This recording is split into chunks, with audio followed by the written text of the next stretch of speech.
일본의 축구 매체가 손흥민과 황희찬 선수를 집중 조명하는 기사를 게재했습니다.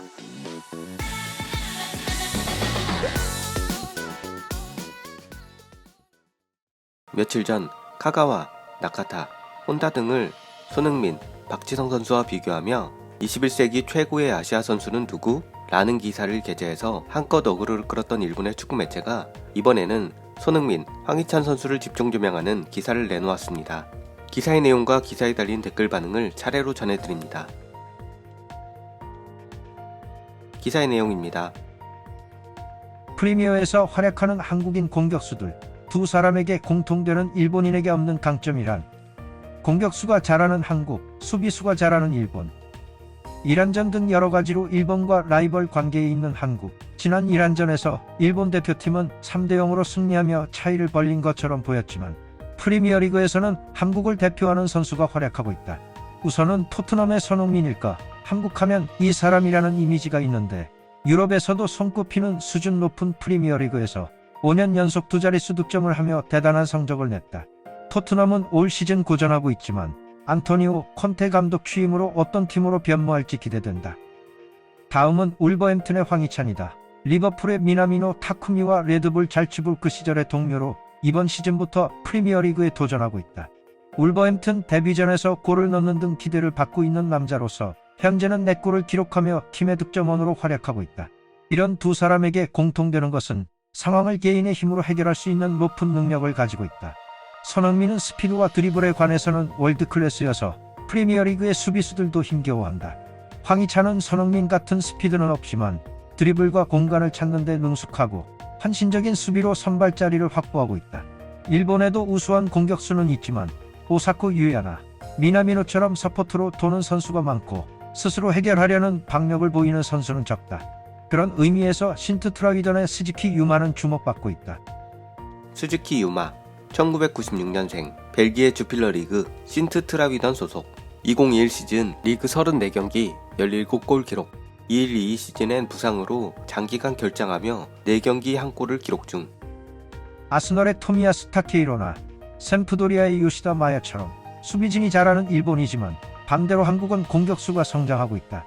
프리미어리그의 미나미노도 공격수지만 리버풀에서는 고전하고 있어 한국을 따라잡고 싶은 점이다. 기사에 달린 댓글 반응입니다. 보얀 선수가 슛은 때리지 않으면 들어가지 않는다 라고 말했는데 그게 진리인 듯. 일본인은 국민성의 문제 때문에 미스를 하면 주변 사람들에게 혼난다 같은 쓸데없는 생각을 해버리고 결국 패스 같은 걸로 도망쳐버린다. 마지막은 내가 정해주지, 이 경기를 결정하는 것은 나 같은 강한 정신력을 가지고 플레이해 주었으면. 결정하기 전 단계, 피지컬이나 드리블하는 개인의 힘이 약하니까 억지로 슛을 하든지 좋은 타이밍이 오기를 기다리는 수밖에 없다. 그냥 기다릴 수밖에. 스트라이커에게는 내가 결정하겠다는 강한 의지가 없으면 감당하기 힘들기 때문에 일본인처럼 협조성을 중시하는 나라에서는 잘하기 힘들다 라고 혼다 선수도 말했죠. 정신면 이전에 신체가 너무 달라. 골키퍼와 1대1이 되어도 패스를 선택하는데 슈팅 이전에 문제겠지. 손은 직접 때리지 않고 선물 패스도 상당히 많아. 미나미노는 리그전에서는 출전할 차례가 거의 없지만 많이 출장하는 컵전을 포함한 스탯, 단위 시간당 득점이라면 주력인 살라 이상의 결과를 내고 있다. 리버풀의 주력층이 너무 두꺼워 리그전에서의 골수 비교는 현재로서는 전혀 불가능한 상태. 뭐 선두 다툼하는 팀인가? 10위 근처를 어슬렁거리는 팀인가? 거기서 선수층의 두께가 상당히 다르게 나타나니까. 애초에 골격이 달라. 예전에 유상철 씨를 직접 봤을 때 커다란 덩치에 놀랐다. 황희찬도 키는 크지 않지만 체격은 마치 럭비 선수 같은 느낌. 일본에는 손흥민의 사이즈에 그 정도의 스피드와 스킬을 가진 선수는 나온 적이 없으니까. 그리고 축구가 전쟁 전부터 인기 스포츠였던 나라에서 공격적인 축구를 좋아하는 국민성이라 더욱 스트라이커가 잘한다고 생각해. 그런데 소니도 희찬도 윙플레이어야. 한국도 센터포드는 인력난이라고 하니까 쉽지 않네. 일본인이라도 오카자키는 활약했었지만 기본적으로 공격수에 관해서는 한국인의 강한 자기주장이 상당히 무기가 되고 있지. 일본의 공격수는 마음씨가 좋은 건지 책임지고 싶지 않은 건지 역습 찬스에서도 비실비실한 드리블로 뒤를 힐끔힐끔. 결국 골문 앞에는 아군이 아닌 적들로 가득. 강제적으로 할당량이라도 정해야 하려나? 공격수 등록은 한 경기에 슈팅 5개, 미드필더는 3개, 초과분은 개당 포상금으로, 후에는 할당량을 달성하지 못하면 뭔가 벌칙을 주고, 필연적으로 중거리 슛도 늘어날 것 같고 성실한 일본인에게는 그 편이 좋다고 생각해. 지금의 일본에는 후르아시라고 하는 스피드도 득점력도 있는 공격수가 있다. 대표팀 원톱이라면 후르아시가 좋다고 생각해. 후르아시 쿄고, 1995년생, 스코틀랜드 스코티시 프리미어십 셀틱 FC 소속 공격수, 셀틱을 발판으로 EPL에 진출하겠다 라고 공개적으로 밝힌 바 있습니다. 나가토모는 아무도 없는데 이 근처겠지 라는 느낌으로 적당히 크로스를 하니까 쟤는 저래서 문제야.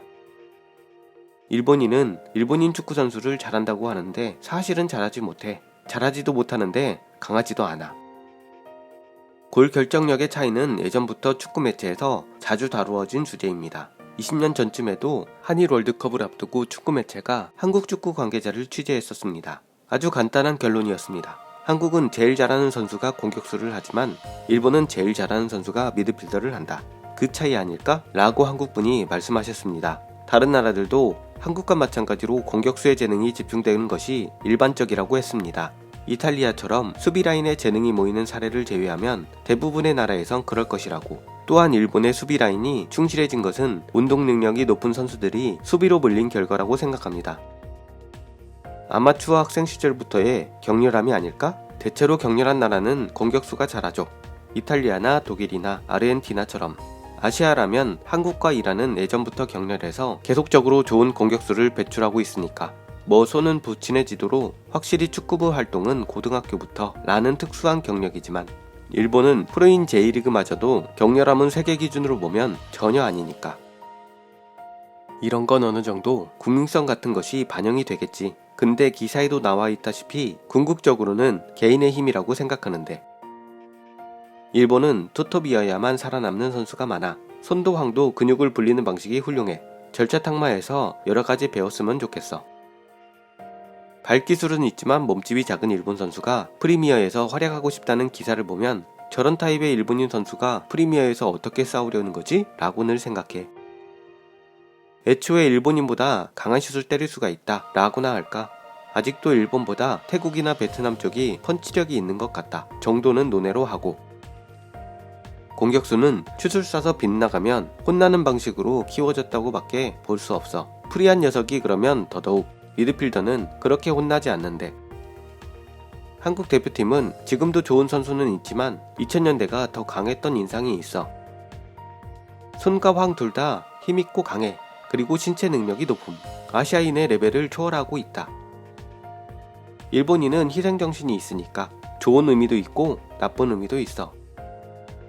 영어 기사를 읽을 수 없기 때문에 어떤 선수인지 이해하지도 못하고 한국인이라는 것만으로 마구 때리는 내두익과 혐한의 먹이가 되는 뉴스구나. 공격의 한국, 수비의 일본, 진지한 멤버로 일 한잔 한번 했으면 좋겠는데. 일본의 메리트 제로입니다요. 부상자가 나오는 건 일본뿐이고. 지금 하면 질걸. 최근엔 이기고 넘어갔으니까 홈에서 손흥민에게 처맞고 싶구나. 손을 토미야스와 마야가 맡기는 하지만 결정적인 찬스를 마구 놓치며 점수를 못 따다가 종료 직전에 역습을 당해서 0대1로 지는 미래가 보인다. 틀림없이 한국은 강해지지만 일본은 약해진다. 아직도 정신론을 주장하는 댓글이 가장 많은 공감을 얻고 있는 것을 보며 과거에 머물러 있는 일본인들의 인식 수준에 고개를 젓게 됩니다. 그리고 공격으로 안 비벼지니까 자꾸 수비는 일본이 더 낫다 라는 뉘앙스를 풍기는군요. 김민재 선수가 빅리그에서 활약하는 날이 빨리 오기를 바라며 영상을 마치겠습니다. 더 좋은 영상으로 찾아뵙겠습니다. 시청해주셔서 대단히 감사합니다.